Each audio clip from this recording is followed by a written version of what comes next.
Tapi satu hal yang tidak bisa digantikan oleh mesin, tidak bisa digantikan oleh AI adalah eksistensi kita, keberadaan kita, interaksi kita dengan anak-anak. Yang itu saya pesan buat teman-teman harus selalu dijaga. Dan pendekatannya bukan pendekatan diktator. Kamu nggak boleh gini, kamu nggak boleh gini. Jangan cuma larangan, tapi diajak ngobrol. Zaman sekarang anak-anak nih, apalagi sekarang sudah ada di generasi alfa ya, anak-anak tuh sudah nggak bisa lagi banyak ngatur kitanya. Harus sering diajak ngobrol. Apa maunya mereka? Ceritakan. Nah, itu yang akan membuat kualitas interaksi guru dan anak jauh lebih meningkat. Kemudian yang tadi ya, sudah prinsip-prinsip perencanaan tentu saja harus berorientasi pada perkembangan anak, developmentally appropriate practice. Tadi sudah saya bahas, yang berikutnya adalah tentang fleksibel dan kontekstual. Harus sesuai dengan konteksnya. Seperti yang tadi sudah saya contohkan, anak yang hidup di pesisir, ya kenalkan dengan tanaman-tanaman yang ada di pesisir. Kenalkan dengan laut, kenalkan dengan sesuatu yang dekat dengan mereka, kontekstual, sesuai dengan konteksnya, kontekstual itu. Tapi juga harus fleksibel. Jangan terlalu saklek ketika menjadi seorang guru. Ya, butuh upaya yang terus-menerus agar kita juga bisa menjadi guru yang bisa lebih bijaksana, jauh bisa fleksibel menerapkan proses pembelajaran di sekolah.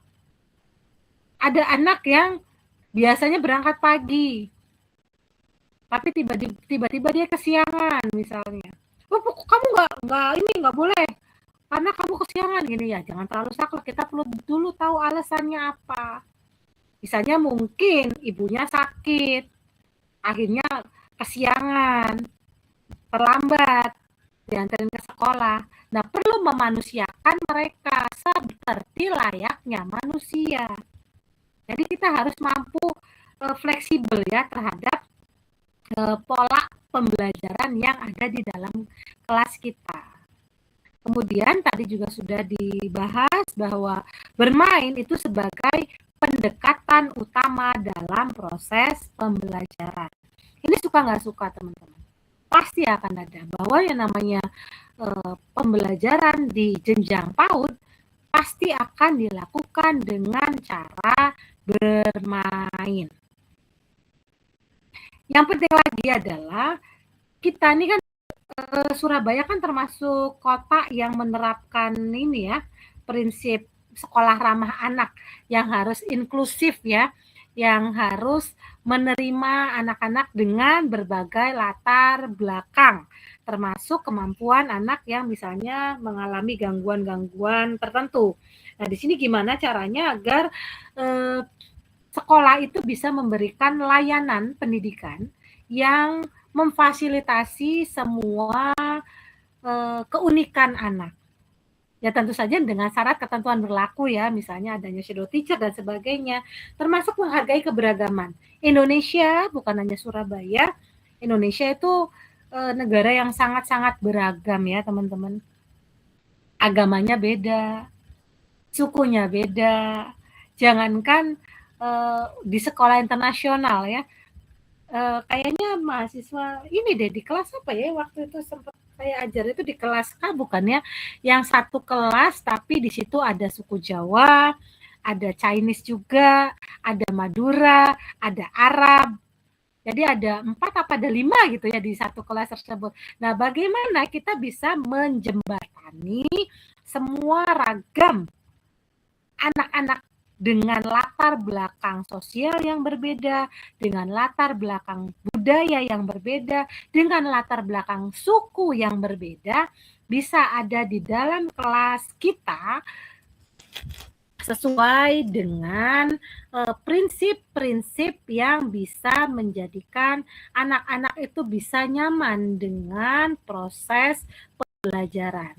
Kita tidak boleh membeda-bedakan antara anak yang satu dengan anak-anak yang lain, karena setiap anak itu sudah mempunyai keunikan ya yang mereka bawa dari orang tuanya masing-masing sebelum mereka ada di sekolah kita.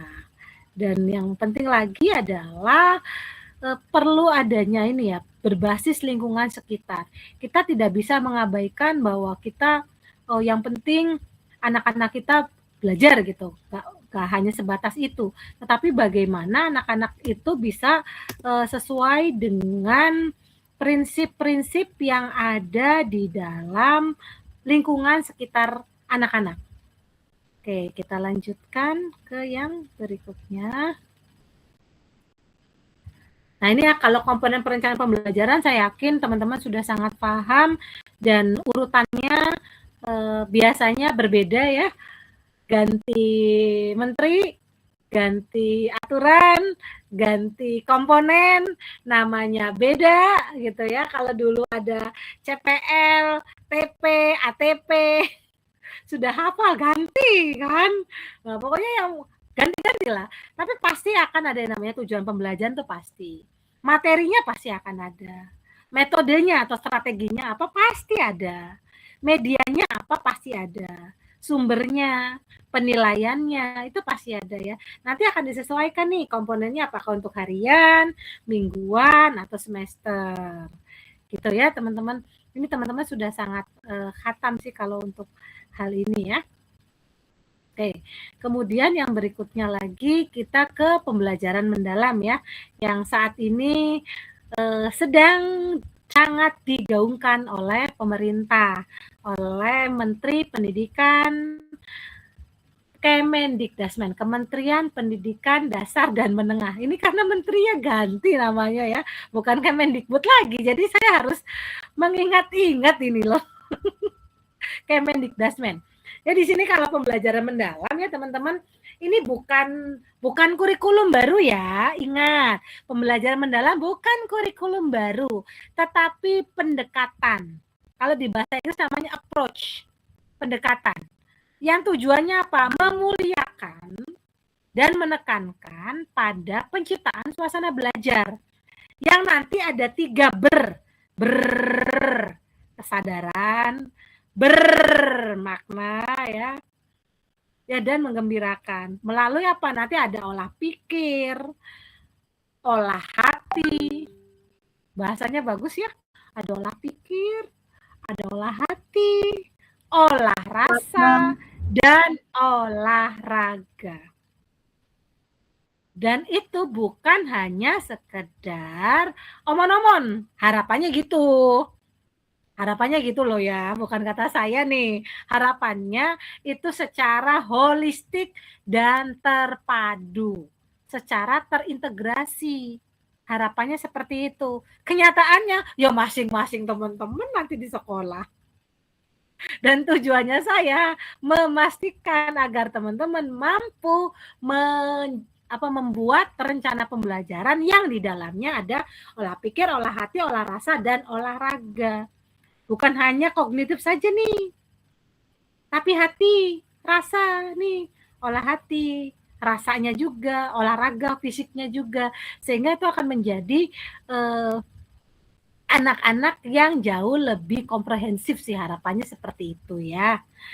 Kemudian yang berikutnya lagi, yang tadi ya, memuliakannya ini berkesadaran, bermakna, menggembirakan, olah pikir, olah hati, olah rasa, dan olahraga yang tujuannya adalah untuk mencapai 8 dimensi DPL, dimensi profil lulusan. Hafalnya sampai hafal ini singkatan-singkatannya. DPL, dimensi profil lulusan. Nah, inilah dimensi profil lulusan. Yang fokusnya profil lulusan itu melalui apa? Ada banyak ya teman-teman ya. Dimensi profil lulusan ini ada keimanan dan ketakwaan terhadap Tuhan Yang Maha Esa. Satu, yang ini nih. Kemudian ini kewargaan. Kemudian kreativitas, penalaran kritis, kolaborasi, kemandirian, kesehatan, dan komunikasi. Itu dimensinya. Yang nanti untuk prinsipnya, yang tadi prinsip pembelajaran mendalam ada yang 3 tadi ya, berkesadaran, bermakna, dan menggembirakan. Kemudian pengalaman belajarnya nanti akan ada 3, mulai dari memahami, mengaplikasikan, dan merefleksikan. Yang nanti untuk kerangkanya ada praktik pedagogis, dan ini ya termasuk juga ada pemanfaatan digital, praktik pedagogis, lingkungan pembelajaran yang menarik, kemitraan pembelajaran, dan pemanfaatan digital.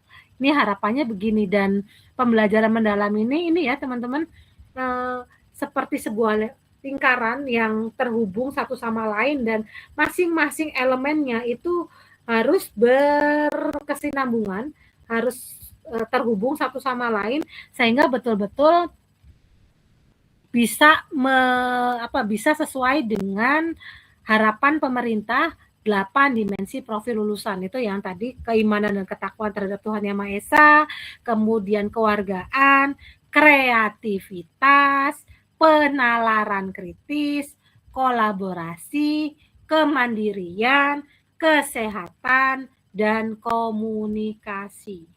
Dan kesehatan di sini, teman-teman, kan kita tahu ya yang 7 kebiasaan baik anak Indonesia hebat, itu kan salah satunya adalah olahraga ya, gitu ya, bergerak gitu ya, olahraga.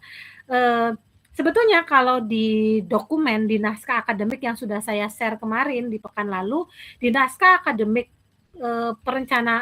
naskah akademik pembelajaran mendalam, itu untuk kesehatan sebetulnya lebih menyoroti ke kesehatan mental, teman-teman.